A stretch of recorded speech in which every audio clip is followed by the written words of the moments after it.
Hello Econs, welcome back to Econ with Uday. I'm Uday Kiran. I'm really happy to have you here for another exciting economics lesson. Today we are going to learn something different. We are not going to learn theories. We are going to travel through history. We are going to discover how people thousands years ago tried to solve the same economic problems that we still face today. Have you ever wondered why do economists disagree? Why do government changes their policies? And where do all these economic ideas actually come from? That's exactly what we are going to explore in this lecture. By the end of this today's session, you will realize that economics isn't about money. It's actually about the story of human thinking. So get comfortable, open your books and note the key points. Keep an open mind and let's begin our journey into the fascinating world of history of economic thought. Before we understand economic thought, let's first travel back to nearly 3000 years ago. Close your eyes for a moment and imagine you are living in that world. There are no banks, no supermarkets, no shopping malls, no online payments, no Amazon, no Flipkart. In fact, money isn't commonly used. Now imagine your family has rice, but today you need milk. How would you get it? Simple, you exchange rice for milk. That is called barter system. But there is the interesting part, even though there was no money, people still faced economic problems. The farmers has to decide what to grow, the trade has to decide what to exchange, the family has to decide how to use their limited resources. Now compare that with today. Instead of barter, we use UPI. Instead of village markets, we order from Amazon. Instead of puller carts, we have electric vehicles and delivery apps. Technology has changed, but human choice haven't. We still have limited resources, we still have unlimited wants. But my wallet reminds me that every month. So remember this one more important idea. Economic problems existed long before economics became a subject. And that raises an important question. If people always had economic problems, when did they begin thinking seriously about solving them? Let's find out. Now that we've seen economic problems existing from very beginning, let's understand something even more important. What exactly is economic thought? Think about your family. Your grandparents probably saved money differently. Your parents invested differently. And today, many young people talk about the mutual funds, cryptocurrencies, artificial intelligence. Different generations, different ideas. But everyone is trying to answer the same question. How do we use our resources wisely? Economic thought is exactly that. It is the collection of ideas that people developed over thousands of years to solve the economic problems. I likely think it's a humanities diary. Every generation added one more chapter. Some people discussed trade, some talked about taxes, others focused on prices, employment, and economic growth. And today, economists are studying AI, climate change, digital economics. The question keeps changing because society keeps changing. That's why economics never stands still. It keeps evolving. Here is something interesting. The smartphone in your hand solved problems that didn't even exist 50 years ago. In the same way, every generation of economists tries to solve the biggest problems of their own time. So here is a question for you. What do you think future economists will study? Maybe robots? Maybe space economics? Or something we haven't even imagined yet? Let's continue our journey. Imagine a small village. Every family grows its own food, builds its own house, produces almost everything it needs. Life is simple. Economic questions are also simple. Now, imagine a modern city like Hyderabad, Bangalore, and Mumbai.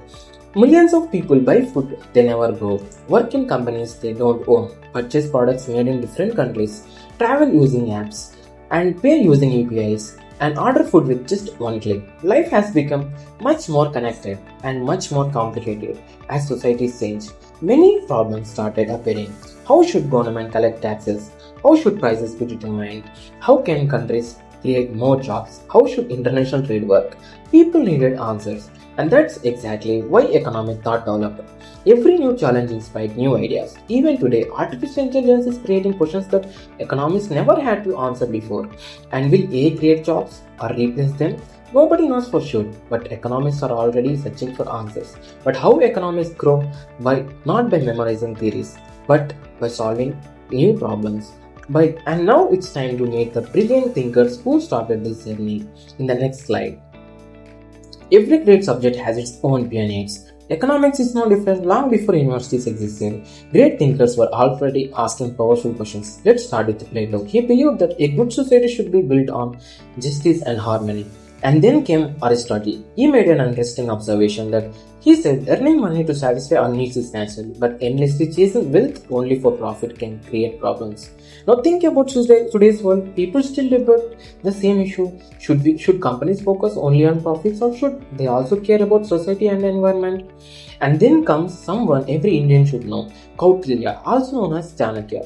More than 2000 years ago, he wrote the Arthashastra. It wasn't about politics, it explained taxation, public finance, administration, and the responsibilities of the government. Even today, when Government of India present the union budget or collect taxes to build roads, schools, and hospitals, we can see the ideas that are remarkably similar to what Chanakya discussed in every centuries ago. Isn't it amazing? It reminds us that good ideas never become old. They simply become more relevant with the time, but history did not stop there. As society changed, new thinkers emerged and economic contribution to evolve. So far we have met the great thinkers, but there is an important question. Why do economics remain same? Why did new ideas keep appearing? The answer is simple, because society keeps changing. Think about a small village hundreds of years ago. Most families were farmers. They produced food mainly for themselves. Trade was limited. Markets were small. Life was simple. Now compare that with today's world. The shirt you were wearing may be designed in Italy, manufactured in Bangladesh, sold on Amazon, and delivered to your home in India. One simple product connects several countries. That's globalization. As trade expanded, new questions emerged. How should price be decided? How should workers to be paid? How should government collect taxes? Then the Industrial Revolution. Factories replaced small workshops. Mission means increased production. Millions of people move to cities for work. Today's another revolution is happening. Artificial intelligence, digital payments, electric vehicles, online businesses. Every new technology creates new opportunities and new challenges. That's why economics keep evolving. It grows with society. So here's something to think about. If AI changes the way we work, what kind of economy will future generations live in? We will come back to the latter. But first, let's understand why economists often disagree with each other. Have you ever asked two doctors the same question and received two different answers? It happens. Not because one doctor is wrong, but because each one looks at the problem from a different perspectives. Economics are exactly the same. Every economist lived in a different period of history, and every period had different challenges. Imagine living during a severe famine. Your priorities would be completely different from someone living during a rapid economic growth. Now think about COVID-19 pandemic. Some economists believe government should spend more money to protect jobs and businesses. Others want that too much spending could increase inflation and public debt. Both groups wanted to help the economy, but they believed in different solutions. That's why economics is so interesting. There is always one perfect answer instead. There are different ways of solving the same problem. Even today, economists debate fuel prices, tax policies, free education, artificial intelligence, and climate change. And that's completely normal, because the economy itself keeps changing. So whatever you hear economists disagree, don't think someone has failed. Think of it as different minds trying to solve one puzzle. Now let's see how these different ideas gradually become different schools of economic thought. Imagine you are watching a relay race. One runner starts the race, then passes the baton to the next runner, who carries it even further. The history of economic thoughts is very similar. Each generation of economists built on the ideas of those before them. It all began with the Asian thinkers. Then came mercantilism. Countries believed that becoming rich meant collecting more gold and increasing exports. After that came the physiocrats. They argued that agriculture was the real source of wealth. Then came classical economics. Adam Smith believed that free markets and competition could create prosperity. Later, neoclassical economists focused on consumer choice and market efficiency. When the Great Depression shocked the world, J.M. Keynes introduced a new idea: something government must step into the support of an economy. And today, modern economics studies artificial intelligence, behavioral economics, digital markets, climate change, and even cryptocurrencies. Each school tried to solve the biggest problems of its own time. None of them tells the complete story along together. They tell the story of how economics have evolved over thousands of years. And now exactly why studying historic history is so valuable. Let's see why. Let me ask you something. Would you start watching a movie from the last 10 minutes? Probably not. Because without knowing the beginning, the ending doesn't make much sense. Learning economics works exactly in the same way. Many students try to memorize theories, but they often forget one important question. Why was this theory developed in the first place? That's where the history of economic thought becomes so valuable. It helps us understanding the problem economists were trying to solve. Once we understand the problem, the theory becomes much easier to remember. It also teaches something even more important, critical thinking. Instead of asking why economist is right, we begin asking which idea is most suitable for this situation. That's the mindset of a real economist. Even on our daily lives, we compare options before making decisions. Should we save or spend? Should we invest or wait? Should government reduce taxes or increase public spending? Economics help us thinking before we decide, and that's a skill you will have use for the rest of your life. So remember, the history of economic thought isn't about the past. It's guided for understanding present and preparing for the future and speaking for the future. Economics is still evolving every day. So far, we have traveled through thousands of years of history. But here's something fascinating. Our journey isn't over because economics is still evolving. Think about your daily life. 10 years ago, very few people were paid through the QR codes. Today, even a small tea stall accepts UPI payments. Artificial intelligence can now write articles, translate languages, create images, and even help doctors diagnose diseases. A few years ago, nobody imagined this world become normal. Even every technology changes the way we live, and whenever society changes, economics changes too. Today, economists are asking questions that didn't exist 20 years ago. Will AI replace jobs? How should government regulate cryptocurrencies? Can countries grow economically while protecting the environment? How will electric vehicles affect oil producing nations? These are questions shaping modern economics, and here is the exciting part. Maybe one day we will be the one of the economists answering them, because economics isn't about the understanding past, it's about the solving the problems of tomorrow. So never think of economics as an old subject. It's one of the most modern subjects we will ever study. And now, before we end today's lecture, let's quickly revisit everything we have learned. What an incredible journey this has been. Let's take a moment to look back. We began by traveling nearly 3000 years back into the past. We saw that economics problem existed long before economics became a formal subject. Then we understand what is economic thought that really means.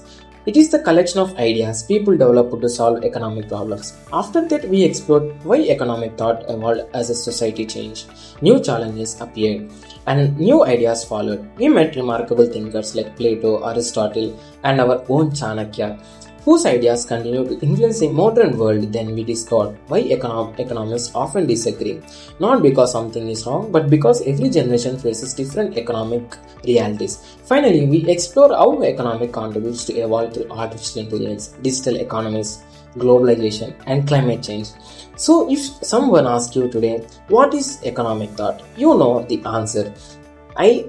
It's the story of humanity continuously learning how to make better economic decisions, and that's a story that is still be written.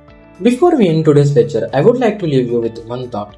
Throughout history, we have seen that different economists look at the same problem but often suggested different solutions. Now imagine you are given the responsibility of designing a brand new country. Who should decide what to produce? Who should own factories and businesses? Should the government make all decisions, or should private individuals and companies have freedom to decide? Or is there a better balance between the two? This isn't just a theoretical question. Countries around the world have answered in different ways. The United States had traditionally emphasized market freedom. China follows a different economic approach, and India has chosen mixed economy, combining both government intervention and private enterprise. Each system has its own strengths, challenges, and unique way of addressing economic problems. So naturally, our next lecture will answer one of the most important questions in economics: which economic system works best? We will explore capitalism, socialism, and the mixed economy, compare how countries like India, USA, China organize their economics, and understand why no single system is perfect for every solution. I promise it's going to be one of the most interesting lectures in this series. Before I say goodbye, I would like to thank each one of you spending your valuable time learning with me. I hope today's session helped you to see economics not as a collection of difficult theories, but as a fascinating story of how human beings have continuously searched for better solutions to economic problems. If you enjoyed this lecture, please like the video, share it with your friends, and subscribe the Econ with Uday.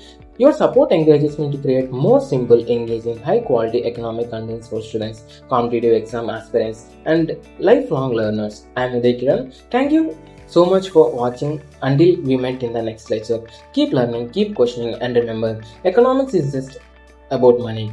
It's about understanding the choice that shapes our life. I will see you in the lecture 4. Take care. Bye bye.